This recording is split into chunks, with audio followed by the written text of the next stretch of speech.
कि जो ये नई जीएसटी की जो व्यवस्था है, ये पुरानी कर व्यवस्था से किस तरह से डिफरेंट है और उसमें क्या कुछ बदलाव किए गए हैं?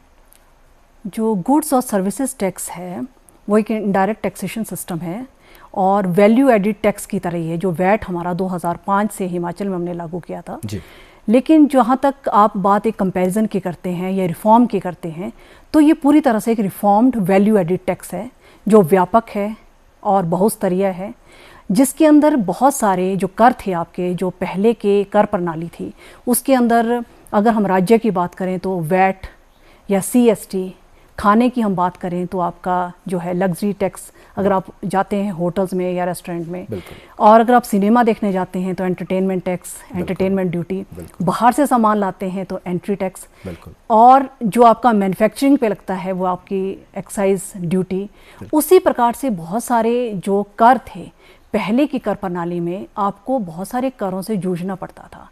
लेकिन जो अब ये reformed type of GST system है, जब से ये लागू हुआ है, इसमें इन सब को जो है एक एकीकृत डिजिटलाइज्ड कर प्रणाली के अंदर सम्माहित कर दिया है। तो एक आप अगर कहेंगे कि सबसे महत्वपूर्ण क्या है जो इसको पिछली कर प्रणाली से इसको अलग करती है, एक तो कास्केडिंग इफेक्ट, जो दोहरी या कर के ऊपर कर लगता था उसको जो है, हाँ जी, उसको बिल्कुल जो है ख़त्म किया गया है। और जो इनपुट टैक्स क्रेडिट है उसका सीमलेस फ्लो है।